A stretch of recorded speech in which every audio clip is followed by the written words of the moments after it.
Shalom saudara, puji Tuhan, kalau di dalam beberapa minggu yang lewat, kita sudah belajar dari hamba Tuhan, Bapak Yohanes Sunardi, di dalam program Healthy Life. Dan hari ini, kita akan masuk di dalam program yang baru, di mana kita akan belajar tentang keluarga sehat, yang akan dilayani oleh Bapak Jarod Wijanarko. Dan hari ini, tema yang diangkat begitu luar biasa. Ibu Olin, apa tema kita hari ini? Hari ini kita akan belajar tentang mesra dalam pernikahan. Wow, mesra di dalam pernikahan.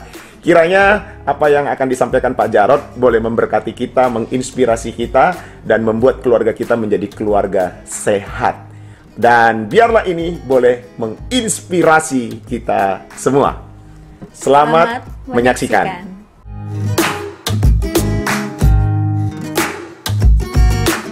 Bagaimana intim di dalam pernikahan. Nah, banyak yang belum menikah. Yang belum menikah angkat tangan tinggi-tinggi. Menikahlah saudara. Ini lebih banyak yang belum menikah. Lebih bagus dengar sebelum menikah. Ya, jangan sampai sudah bapak belur baru dengar saya. Yang sudah menikah angkat tangan. Yang sudah menikah. Oke. Yang belum menikah disuruh angkat tangan. Wajahnya berseri-seri. Matanya berbinar-binar mencari cinta. Yang sudah menikah angkat tangan, wajahnya penuh penyesalan. Nah, makanya yang belum menikah bagus dengar sekarang ya. Oke, saya mau tanya saudara. Kalau saudara diajak naik kereta, kemana? Ya nggak tahu kemana. Berapa lama ya perjalanannya? 50 tahun dah. Wah, kalau saya bosan boleh turun nggak? Oh nggak boleh. Makan ya bikin sendiri. Anda mau naik kereta itu? Mau nggak naik kereta itu? Ya, yang sudah menikah sedang menaikinya. Kalau di Sumatera Utara ini namanya kereta. Jadi kalau orang Sumatera itu bilang sepeda motor itu kereta. Saya punya kereta. Wih, kaya sekali. Nah, menikah itu kayak orang naik kereta 50 tahun. Kenapa? Menikah itu cuma sekali seumur hidup. Ya kalau Anda menikah usia 30, mungkin mati umur 80. Anda menikah usia 25, mungkin mati umur 75. Anda menikah usia 20, Anda mati umur 70. Makin cepat menikah, makin cepat mati. Yang nggak menikah nggak percaya? Lihat wajah-wajah mereka yang sudah menikah. Makin lama usia pernikahannya, makin banyak garis penderitaannya. Jadi kalau dibikin rata-rata, menikah 25, matinya 75, maka menikah itu 50 tahun hidup bersama. Yang usia pernikahan belum 5 tahun, angkat tangannya. Yang usia pernikahannya belum 5 tahun. Oke. Menikah berapa tahun? Setahun. Hampir setahun. Artinya kamu masih tidur sama dia 49 tahun lagi. Yang sudah menikah lainnya hitung sisa masing-masing. Yang belum bersyukurlah. Ya, yang belum menikah. Anda mau tahu rasanya neraka kayak apa? Belum pernah ke neraka? Menikahlah, Anda tahu. Yang sudah menikah, mau tahu rasanya surga? Matilah. Anda mati, Anda masuk surga. Loh, ini jadi Pak Jarod, ini menikah itu surga atau neraka? Gitu ya. Tergantung cara menjalaninya. Ya, kalau kita menjalani dengan baik, kita akan menikah dengan menikmati surga di bumi. Tapi menikah itu hidup bersama jangka panjang. Ya, menikah itu definisinya hidup bersama jangka panjang. Oh, kalau mau diperhatikan gambarnya, itu saya waktu pacaran 87, lalu itu menikah tahun 90, ini nubuatan saya nanti 2082. Saya pengen mati di tahun 2083, saat saya usianya 120 kayak Musa. Kenapa saya pengen umur panjang? Istri saya juga bertanya begitu. Dan saya bilang sama dia, karena saya menikah dengan kamu dan saya bahagia. Cielah. Orang bahagia pengen umur panjang. Orang bahagia pengen umur panjang. Banyak ibu-ibu menikah gak bahagia. Lain keinginannya, Pak Jarod. Lebih baik saya mati aja. Gak kuat Pak, gak kuat. Orang gak bahagia pengen mati. 2 tahun lagi, 3 tahun lagi, saya khotbah di gereja itu, ketemu lagi, ya masih hidup. Pengen mati, enggak mati-mati. Itu namanya orang susah. Tapi istri saya enggak mau 120, dia bilang 90 oke lah, 100, ya 80 pun oke juga. Kenapa sih kamu enggak mau 120? Susah, kalau kita umurnya terlalu panjang, nanti grup WhatsApp, tinggal kita berdua. Ya kita ikut grup anak kita, ya kan. Tapi saya ini menikah dan bahagia. Maka yang belum menikah, kalau Anda melihat pernikahan yang lain, lalu waduh kayaknya nggak mau menikah. Lihat aja saya. Cielah, nggak ada tanda-tanda penderitaan. Anda perhatikan sepanjang tahun ini orang-orang khotbah, mana ada pendeta ketawanya kayak begini. Iya. Karena kami bahagia, ya. Oke. Nah, sekarang kita belajar bagaimana bahagia atau kita baca dulu mengenai konsep pernikahan yang praktik, gitu ya, yang praktis. Apa itu menikah tadi? Hidup bersama jangka panjang. Kita baca bersama-sama. 1, 2, 3. Pernikahan adalah hidup bersama seumur hidup. Jadilah teman hidup dan bukan hanya teman tidur. Kalau menikah hanya teman tidur, itu kualitasnya rendah sekali. Olahraga sama siapa? Sama yang lain. Pelayanan sama yang lain. Pergi sama yang lain. Lalu istri, tinggal teman tidur. Maka perlu membangun pernikahan jangka panjang karena 50 tahun itu lama sekali. Kamu baru 1 tahun. Ambil nafas dalam-dalam, minta kekuatan dari Tuhan supaya nggak mati di tengah jalan. Ya kan? Tapi bagus nikah setahun udah dengar saya, ya kan. Nanti kalau mau dilanjutkan bisa ada di YouTube, ya ada di Instagram penuh dengan quote-quote seperti ini. Jadi bisa didampingi selama 49 tahun ke depan. Kamu mati, saya belum mati kok. Jadi saya masih bisa coach kamu gitu ya. Oke, nah sekarang kalau keintiman dalam pernikahan itu intim apa saja? Yang pasti intim biologis. Tapi menikah tidak seperti yang diharapkan. Ya, keintiman biologis itu kadang tidak bisa diwujudkan. Kenapa? Karena ada penolakan. Suami mau, istri nggak mau, istri mau, suami nggak mau, atau ada si unyil di tengah-tengah. Setan kecil yang mengganggu pernikahan. Nah, maka kita perlu belajar firman Tuhan. Dalam Kejadian pasal 26 ayat 8 ada cerita mengenai Ishak dan Ribkah. Ketika Abimelekh menjenguk ke tendanya Iskak, maka dilihatnya Iskak dan Ribkah sedang bercumbu-cumbuan. Jadi Iskak dan Ribkah dilaporkan mereka pernikahannya saling mencumbui. Itu bahasa Ibraninya Yahab. Yahab itu artinya saling mencumbui, yang kedua bercanda dengan mesra. Jadi dilaporkan bercumbu-cumbuan, itu namanya pernikahannya luar biasa. Kalau pernikahannya nggak luar biasa, dilaporkan, ketika Abimelekh melihat tenda Iskak, maka dilihatnya Iskak mencumbui Ribkah, tetapi Ribkah diam saja. Kuberikan tubuhku tapi tidak hatiku. Jelah, sinetron emangnya gitu kan. Berbicara mengenai keintiman biologis atau satu daging, dalam Kejadian pasal 2:24 dikatakan, sebab itu laki-laki akan meninggalkan ayahnya dan ibunya, lalu bersatu dengan istrinya, sehingga keduanya menjadi satu daging. Apa yang saya mau sampaikan dengan 2 ayat ini? Firman Tuhan ternyata ada ayat mengenai bercumbu-cumbuan, mengenai satu daging, dan bahkan itu dibicarakan dalam Kejadian pasal 2. Kejadian pasal 1 manusia dibuat, pasal 2 di Taman Eden, pasal 3 jatuh dalam dosa. Maka kalau saya berikan arti sederhananya saja bahwa hubungan suami istri atau seks itu bukan dari setan, bukan sesuatu yang disuntikkan kepada manusia karena manusia jatuh dalam dosa. Itu diperintahkan oleh Tuhan untuk dilakukan di Taman Eden.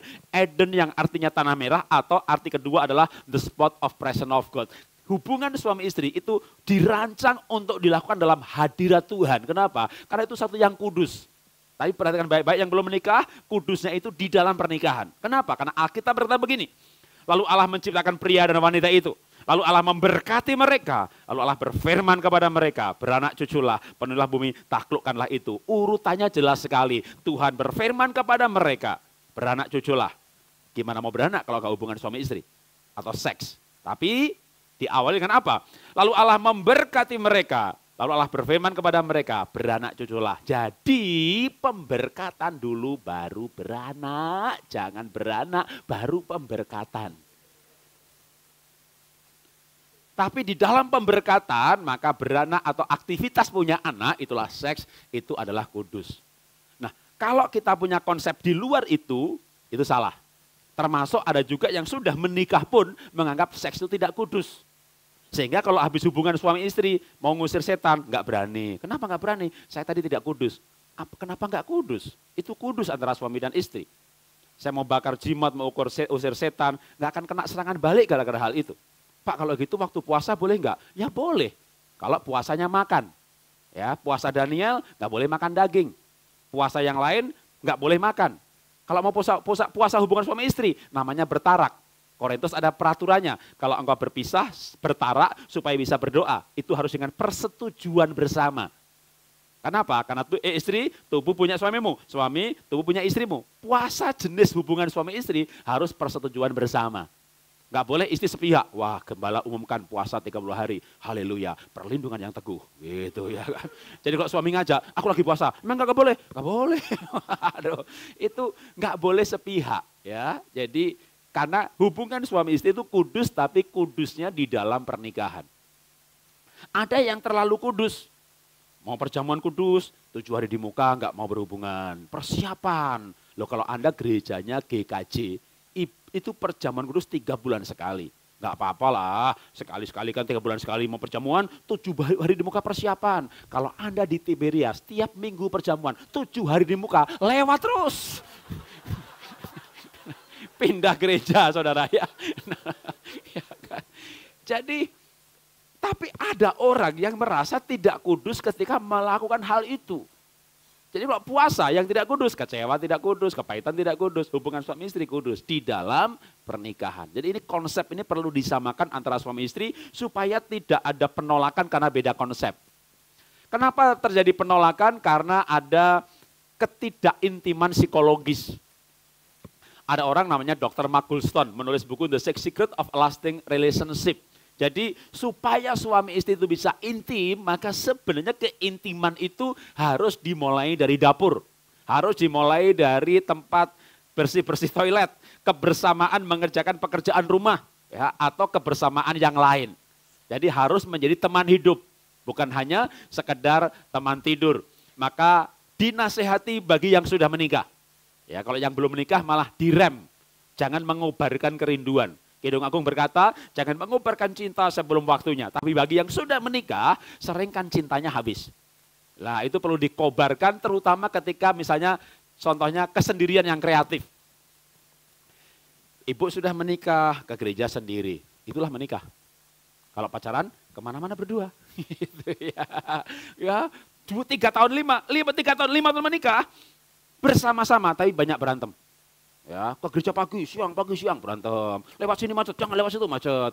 Menikah 15 tahun sudah nggak berantem lagi. Tapi juga nggak bahagia.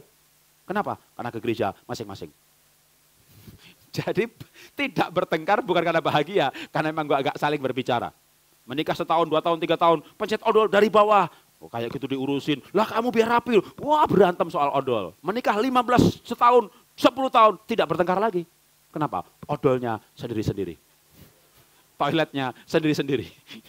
Jadi itu konflik yang tidak ditangani. Jadi akhirnya nggak ada konflik tapi nggak bahagia. Harusnya konflik ditangani sehingga nggak konflik lagi tapi bahagia. Karena tetap berbicara. Kalau konflik dihindari, ngomong pelayanan berantem, jangan ngomong. Ngomong soal bantu adik uang berantem, jangan ngomong. Anda memberi pagar terlalu banyak untuk relasi Anda. Relasi terdekat nggak ada pagar. Bisa bicara apa saja dengan pasangan, itu friend, itu sahabat. Anda nggak jadi friend dengan pasangan Anda, orang lain jadi friend. Nah itu kata nenek berbahaya. Kobarkan kerinduan yang kreatif, lalu Tuhan itu merancang manusia untuk bahagia. Supaya manusia bahagia diciptakan mekanisme dalam tubuh ini. Misalnya kalau terangsang, keluar dopamin. Tapi begitu suami istri berhubungan, dopamin dalam tubuh berubah jadi serotonin. Makanya pernikahan tidak merusak otak. Tapi kalau Anda melihat pornografi, Anda terangsang, dopamin keluar. Dopamin ditambah onani tidak merubah jadi serotonin. Melihat porno lalu onani tidak merubah dopamin yang diproduksi tubuh berubah menjadi serotonin. Itulah hebatnya pernikahan. Maka seks itu di luar nikah bikin orang cepat mati. Ya, tapi pernikahan nggak bikin mati. Kecuali pasangannya bunuh dia. Pernikahan bikin orang bahagia. Nah ketika bahagia, maka dalam tubuh ini muncul hormon-hormon positif yang alkali. Dan Alkitab itu, kebenaran itu paralel. Kalau matahari terbit, gelap itu nggak usah diusir. Ya, terang muncul itu, gelap hilang sendiri. Pak Jarod, suami saya marah-marah, karena tubuhnya banyak kortisol tuh, sering marah. marah produksi kortisol, kepahitan muncul epinefrin, stres kortisol juga, kortisol banyak bikin marah, saling memicu. Lalu gimana Pak supaya suami saya nggak marah-marah? Gampang sekali. Laki-laki marah karena kurang jatah.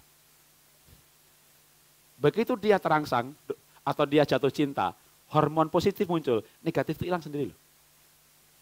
Jadi Anda tahu kenapa saya jarang marah? Karena jatahnya cukup. Kayaknya nggak rohani, tapi ilmiah sebenarnya. Itu kenyataan bahwa orang yang hatinya penuh cinta kasih, gimana bisa marah? Jadi selama suami Anda belum gila, orang gila tuh bisa marah sambil terangsang dari satu. Kalau nggak gila, itu terangsang dan marah nggak bisa jadi satu. Suami marah, ibu pakai daster yang merangsang, naik keranjang dengan posisi menantang. Itu pasti marahnya hilang. Dia akan telan marahnya seludah-ludahnya. Kayaknya nggak rohani, tapi saya mau kasih tahu ini ilmiah loh. Jadi ketika orang itu jatuh cinta, nggak marah. Loh, yang pacaran, ada nggak pacarnya begini? Aku tuh cinta sama kamu, bener kok aku cinta sama kamu.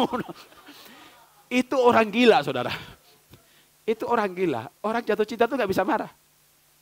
Ya, dan orang jatuh cinta gak bisa marah, orang suka cita sehat gitu ya. Tapi udah konslet sarafnya, nah itu baru bisa marah sambil jatuh cinta. Itu udah enggak, itu bawanya ke rumah sakit gila.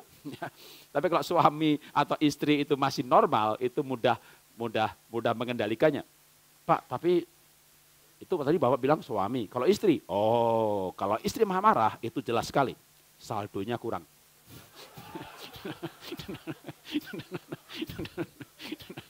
Jadi memang terapinya berbeda antara laki dan perempuan. Itu beda. Kalau belum menikah, wanita itu suka dikasih cerita lucu.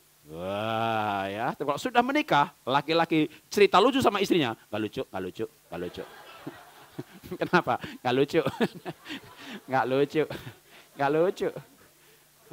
Canda melulu, kerja tuh tahu jawab, bayar tagihan. Canda melulu gitu kan. Nggak lucu ya. Maka tambahkan sedikit kelucuan itu dengan ya.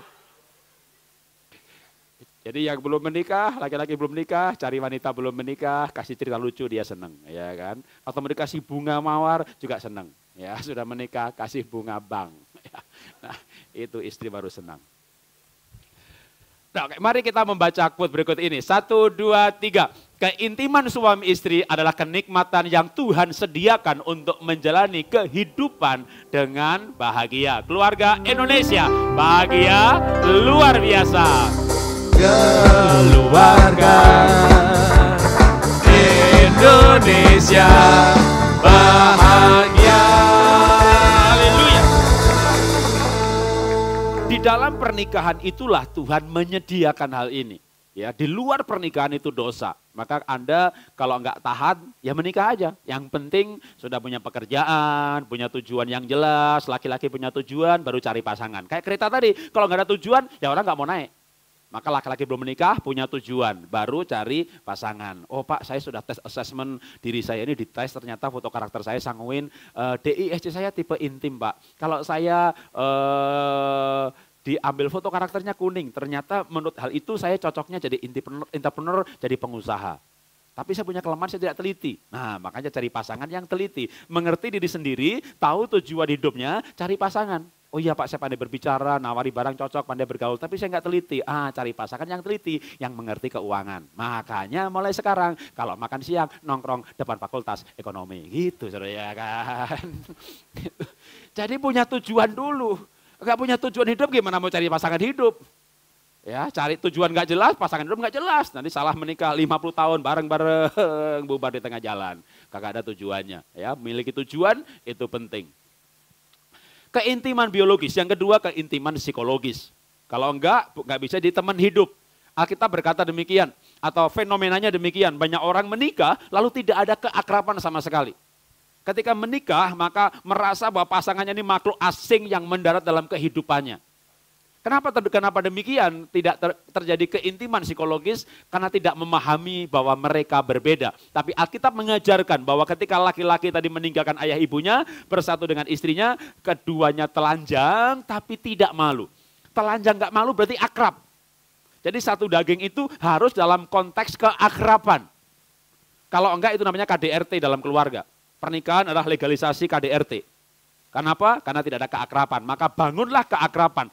Telanjang tapi nggak malu artinya akrab. Karena malu berarti nggak akrab. Malu berarti tidak akrab. Nggak akrab berarti nggak malu. Oke, contoh. Tahu Bu Risma? Tahu dong, wali kota Anda gitu kan. Kenal dia? Nggak kenal sih. Nah, Anda ke rumahnya. Nah, Bu Risma tanya, Mas, Pak, udah makan? Udah, itu. Kenapa? Karena kita malu kan. Tapi kalau Anda ke rumah orang, teman mancing bareng-bareng, teman main bareng-bareng, Rod udah makan? Belum nih. Ada makan enggak? Ya habis Rod. Ya kenapa nanya lu? Ya kan pengen tahu aja lu makan apa belum. Tolong dong pembantu kamu buatin supermie ya pakai telur ya gitu. Kita minta makan aja nggak malu. Kenapa? Akrab. Kalau kita akrab kita nggak malu. Tapi kalau nggak akrab kita malu. Telanjang tadi tapi tidak malu. Maksudnya akrab. Maksudnya keintiman suami istri itu harus di dalam keakraban. Maka fokusnya sebenarnya gimana bangun akrab. Tapi nggak bisa akrab. Kenapa nggak bisa akrab? Karena kebanyakan tidak bisa memahami perbedaan di antaranya. Kalau sudah menikah, nggak bisa memahami kenapa berbeda. Yang belum menikah, berbeda itu menarik. Wih, contoh, wanita yang cheerful, ceria, wah aktif sekali. Lihat laki-laki yang tenang, kalem, nggak banyak bicara. Wih, wow, cool banget, tenang. Kalau di sebelahnya rasanya damai, dia tertarik. Laki-laki yang diam, tenang, lihat wanita lincah, wah lompat sana, lompat sini, kegiatan ini, aktif itu, jauh, wah ini energi ini, wow kok ada ya orang begitu cheerful, antusias, wah dia tertarik. Kenapa? Itu berbeda, menarik sekali. Wih banyak berbicara, celia, wah jatuh cinta menikah. Setelah menikah, itu perbedaan bikin berantem. Kenapa? Ini perempuan nggak ada diamnya ini. Atau yang wanitanya, ini laki-laki kagak ada bunyinya ini. Maka kita perlu memahami perbedaan ini gitu. Gimana memahaminya? Oke, Alkitab berkata begini. Bagaimanapun juga berlaku masing-masing, berlaku kasih istrimu seperti dirimu sendiri dan istri adalah hormatilah suaminya. Dari satu ayat ini saya melihat dua esensi yang berbeda dari pria wanita. Bahwa laki-laki itu butuh dihormati, wanita itu butuh dikasihi. Kebutuhannya aja berbeda. Ya. Nah perbedaan ini kalau diperpanjang, wow lebih banyak lagi. Kenapa? Karena perbedaan pria wanita itu sampai kalau dirinci begitu ya. 18 ini belum selesai nih, sebenarnya kalau tepatnya 22. Kok 22? Sperma ketemu telur, namanya kromosom. Ya, sperma ketemu telur, namanya sigut. Maaf, sigut. Sigut ini janin yang masih baru satu sel. Ini terdiri dari 23 pasang kromosom. Kromosom yang dibawa telur sama yang dibawa sama sperma. Jadi sigut itu 23 pasang kromosom. Satu pasang X dan X perempuan dia. X dan Y laki-laki dia. Ada 22 yang menentukan kecenderungan perilaku. Rapi apa tidak, logika apa pikir, analisa atau fakta atau perasaan. Terus begitu. Maka laki perempuan itu bedanya paling tidak 22 poin. Secara umum nih, kalau mau satu-satu, ya kita retret 3 hari, bahas 22 perbedaan. 1 poin, ada ayatnya, ada contohnya, ada kasusnya, studi katanya, wah ada referensinya, lengkap sekali. Sekarang bukan 3 sesi, ya 10 menit untuk segmen ini. Jadi singkat saja, perbedaannya seperti ini. Laki-laki pikir, wanita rasa. Kalau wanita rasa, laki-laki tadi, laki-laki pikir, wah terus begitu. Pak, nggak cocok Pak. Suami saya laki-laki tapi dia perasaan Pak. Aneh bin ajaib. Ini kan saya bikin daftar seperti ini. Laki-laki pikir, oh wanita rasa. Enggak Pak, laki-laki saya, suami saya tuh lebih perasaan Pak. Aneh bin ajaib, saya melihat laki-laki yang penuh perasaan, yang lembut, istri-istrinya tidak berperasaan. Jadi jumlah perbedaan sebuah pasangan tetap sama poinnya. Jadi justru itulah namanya sebenarnya jodoh. Jadi jodoh itu bukan yang sama, jodoh itu justru yang berbeda. Kalau berbeda namanya jodoh. Jadi yang belum menikah begini. Bagi yang belum menikah maka carilah yang sepadan, sebanyak mungkin persamaannya. Ya, yang belum menikah, oh kamu suka makan, suka kuliner, suka jalan-jalan, suka ini, suka itu, 20 poin, cari lagi yang lain, 30 poin, wah ini 40 poin, wah ketemu lagi, ini persamaannya 60 poin, wah ini 80 poin, ini yang sepadan. Ya, sebanyak mungkin persamaannya, engkau cintai, engkau nikahi. Begitu engkau menikahi, engkau akan menjumpai daftar perbedaan tadi. Jadi orang itu menikah, cari yang sepadan, sebanyak mungkin persamaannya. Sudah menikah, menjumpai perbedaan. Kalau menjumpai perbedaan, jangan berpikir menikahi orang yang salah. Kenapa? Karena Tuhan memang ciptakan berbeda. Tuhan ciptakan laki-laki dari tanah, wanita dari tulang. Bahan bakunya aja beda. Anda bikin produk apa saja dengan bahan baku yang berbeda, rasanya beda, teksturnya beda, semuanya berbeda. Tuhan ambil tulang rusuk laki-laki, enggak ada di laki-laki, sekarang jadi wanita. Jadi ada sesuatu yang diambil dari saudara, adanya di istri. Maka suami itu berbeda, namanya jodoh. Satunya ke airport, ke gereja, kemana, cepat. Satunya tenang, namanya jodoh. Dua-duanya tenang, terbang tuh pesawat. Jadi orang menikah itu yang satu murah hati, wah suka membantu, satunya pelit, namanya jodoh. Dua-duanya murah hati, habis tuh duit. Orang menikah itu satunya romantis, satunya tidak. Ibu nggak usah konseling, Pak Jarot, suami saya itu gak romantis, kemana-mana sendiri, aku tuh pengen nonton TV tuh sambil gandengan tangan berdua, ke gereja berdua. Ibu, anak berapa Bu? Ya 3 Pak Jarot, bagus suami gak romantis. Kalau suami romantis, anak ibu 13. Jadi orang menikah itu memang 2 orang berbeda. Untuk apa? Untuk saling melengkapi. Untuk apa? Untuk keseimbangan. Supaya imbang. Ya, satunya optimis. Mau usaha ini. Ah, jangan deh kalau rugi bagaimana? Ya kalau rugi, kalau untung, kalau rugi. Wah, tuh, itu bagus ya kan. Dua-duanya optimis, kejeblok itu habis.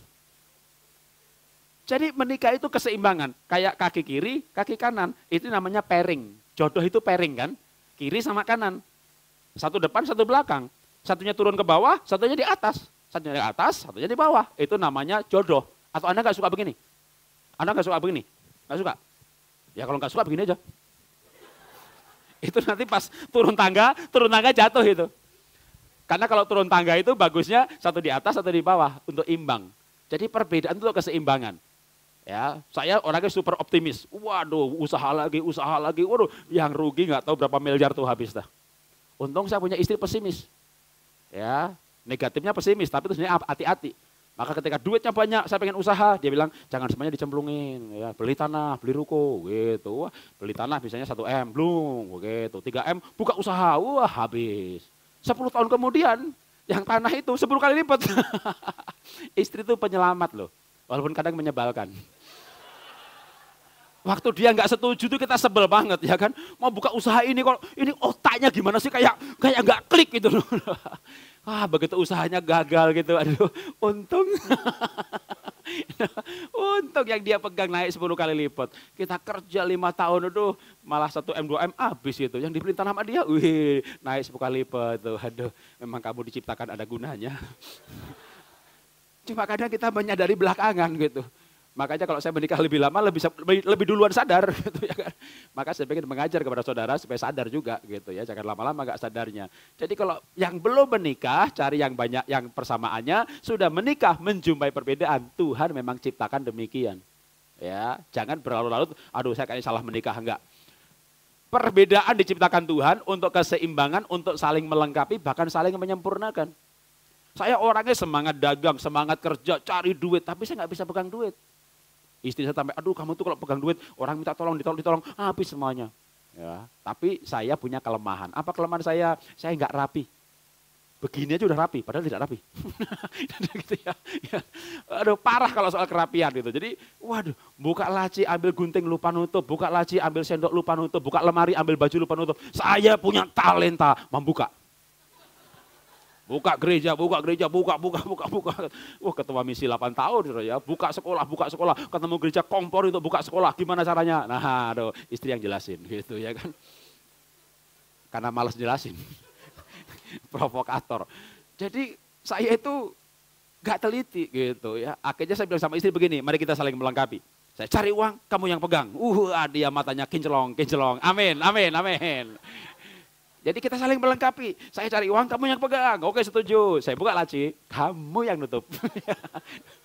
Saya tuh nutup laci, energinya besar sekali yang kesedot. Karena mesti mikir. Ya, kalau cari duit gak pakai mikir. Tapi nutup laci itu kayak mikir. Jadi nikah 28 tahun, 3 tahun pertama istri saya itu jengkel. Apa sih susahnya nutup laci? Ya gak susah. Lah kenapa nutup? Lupa. Ayat saya gak lupa, harga barang gak lupa, nutup laci lupa. Saudara. Bahkan sebelum era gadget dulu nomor supplier, nomor teleponnya berapa aja ingat gitu ya kan.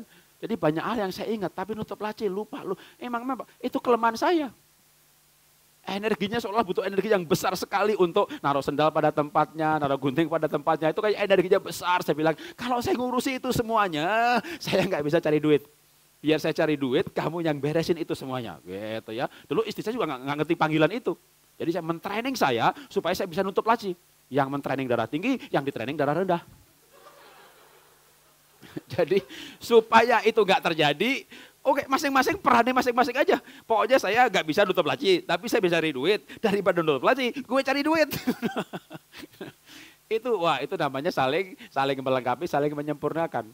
Tapi dulu nikah 3 tahun pertama nggak begitu. Saya di training terus, apa susah nutup laci, apa susah nutup laci. Lama-lama saya jengkel.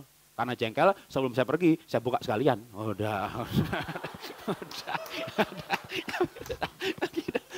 Saya sudah ngusir setan, saya udah bakar jimat, tapi bisa nakal saudara. Buka aja tuh, makan lo marah. Iya kan? Jadi ternyata banyak pasangan itu ingin pasangannya jengkel saudara. Pengen pasangannya marah. Tuh. Kenapa begitu? Karena mereka bertanya sebelumnya, Pak Jarod, boleh nggak kami menikah lagi? Boleh, lupa. Pendeta lain bilang nggak boleh. Lah kan saya bukan pendeta. Saya pengusaha yang melayani. Oh tapi Bapak kan belajar soal keluarga. Justru itu saya belajar keluarga dengan sangat detailnya sampai dalam bentuk puluhan buku. Saya pelajari kata demi kata. Saya sampai pada kesimpulan saudara yang sudah menikah boleh menikah lagi. Pak ini nggak salah pengajaran. Tidak, yakin saya. Asal memenuhi syaratnya. Apa syaratnya Pak? Wih semangat tanya. Banyak orang semangat kalau dikasih tahu asal memenuhi syarat. Apa syaratnya Pak Jarod? Satu saja syaratnya, kalau pasangan sudah meninggal. Wah itu Pak, dia nggak mati-mati Pak. Jadi ternyata masalah pernikahan itu dia nggak mati-mati. Jangan dimatiin dulu sebelum diasuransikan.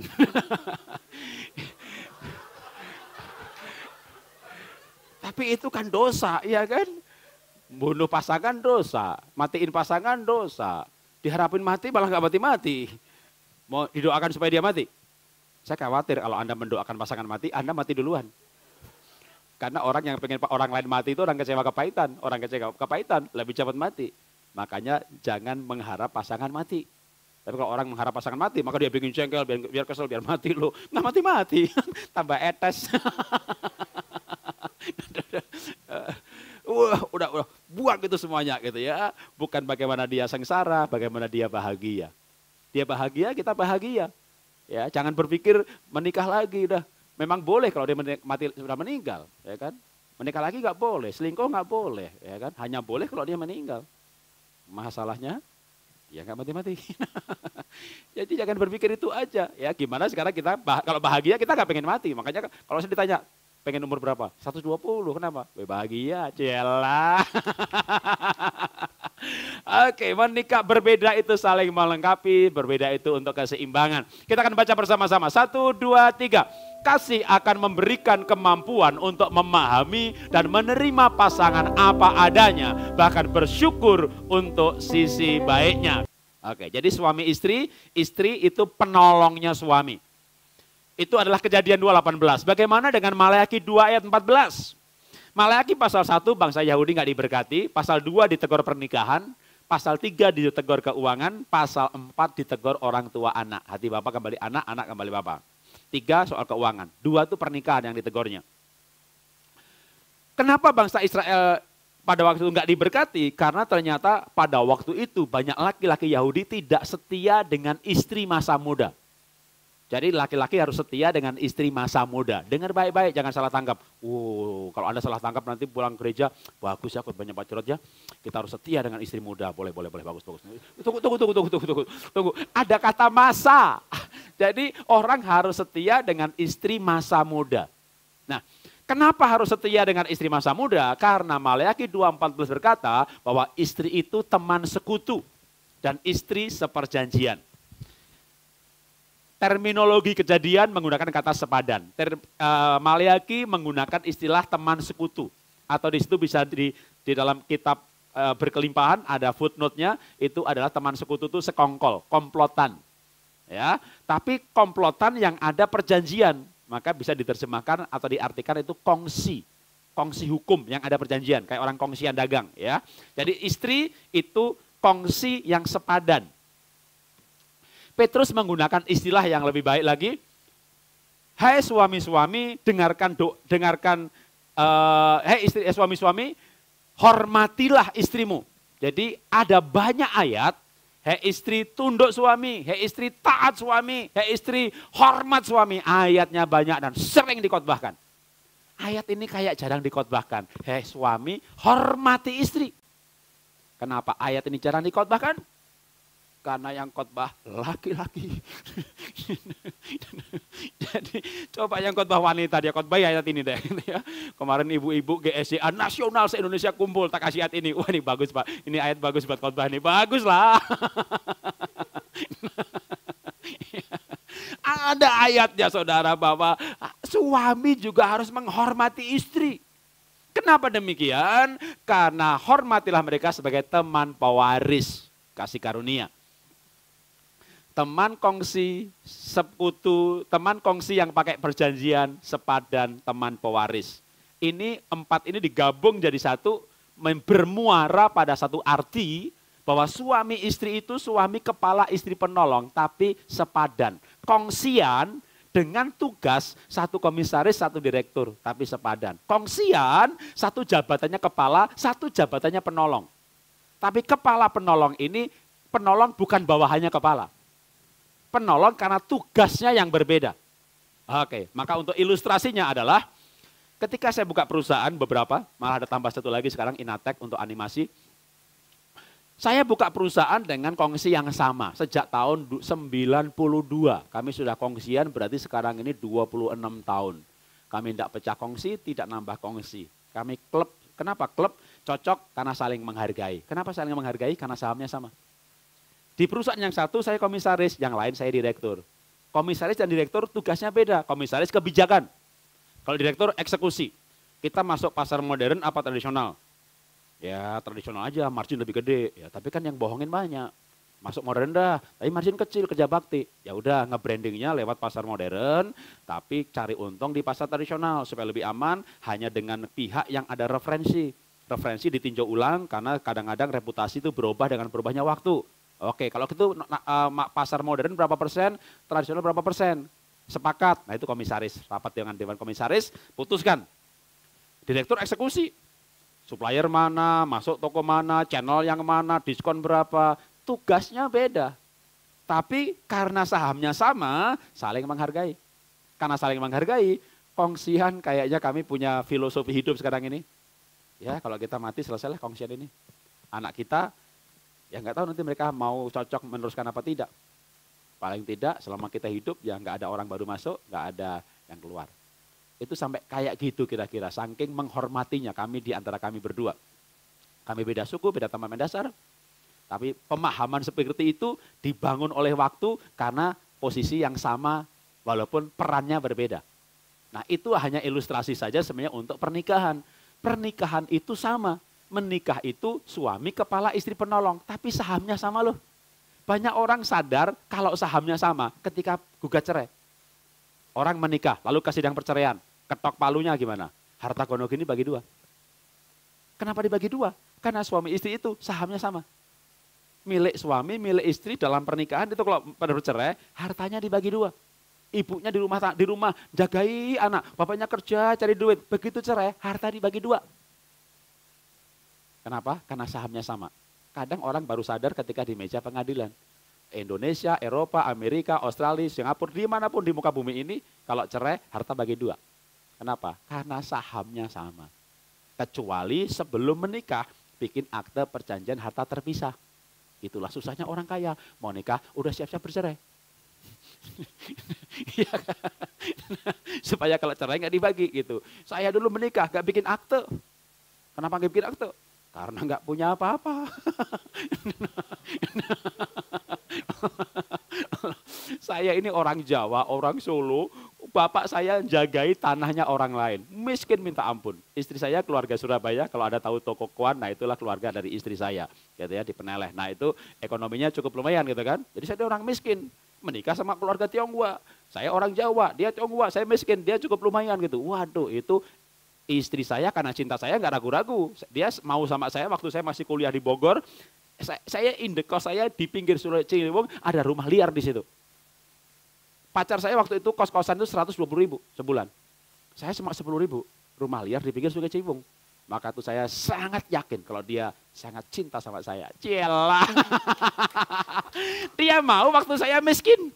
Tapi mertua saya ragu-ragu. Sehingga pacaran 6 tahun gak dinikahin. Kenapa? Karena saya orang miskin. Waktu saya tahu ragu-ragu, saya kuatkan pacar saya supaya dia menguatkan orang tuanya. Saya bilang sama dia, kamu jangan ragu-ragu menikah sama orang miskin. Orang kaya bisa jatuh, orang miskin gak bisa.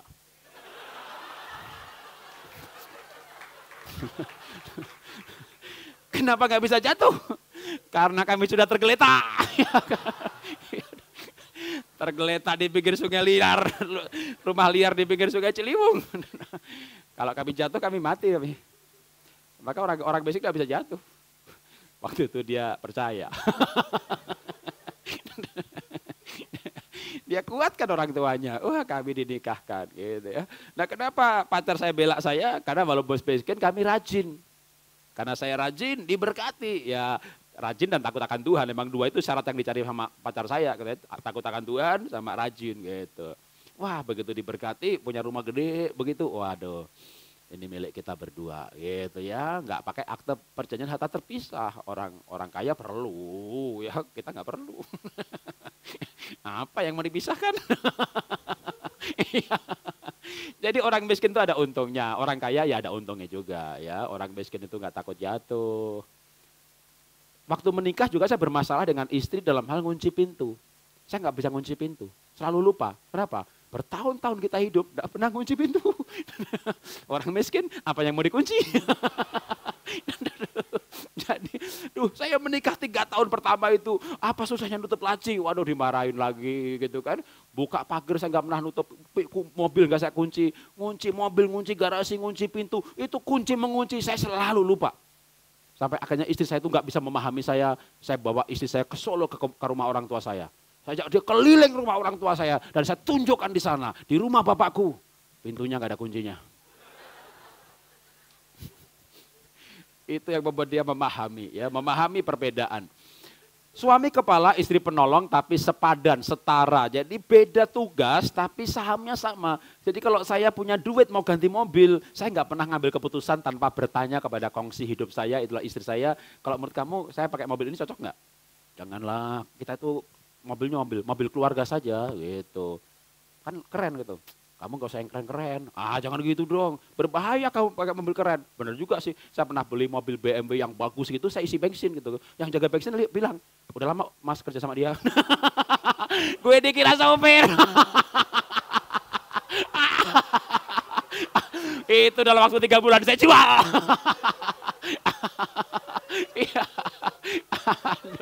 Istri saya bilang, makanya kita mobil keluarga aja. Boleh pakai mobil baru tapi bagus, tapi pakai sopir gitu. Maka saya sempat 18 tahun pakai sopir akhirnya gitu ya. Sekarang nggak pakai sopir lagi, ganti mobil lagi. Aduh. Ya memang itulah liku-liku hidup gitu ya. Kadang pakai mobil bagus bermasalah. Jadi kalau saya mau ganti mobil, walaupun saya kerja cari duit, saya tetap nanya sama istri. Dia merasa dihargai, ya nggak pengen cerai lah. Ya kenapa saya bertanya? Karena dia 50% pegang saham saya dalam namanya keluarga. Kan begitu. Ya kan walaupun di perusahaan dia nggak ada, namanya saya sama kongsi tok aja. Tapi dalam harta pribadi suami istri itu sama-sama. Oke, kita baca bersama-sama. 1, 2, 3. Ketika pasangan memahami bahwa mereka setara, maka pasti saling menghormati dan cinta bertumbuh di hati. Puji Tuhan, Bapak Ibu Saudara, kita sudah belajar mengenai mesra dalam pernikahan yang sudah disampaikan oleh Pak Jarod Wijanarko.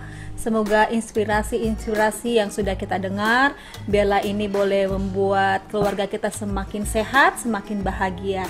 Dan sampai jumpa minggu depan dengan topik-topik yang lebih menarik tentunya untuk membuat keluarga kita menjadi keluarga yang kuat di dalam Tuhan dan menjadi keluarga yang sehat.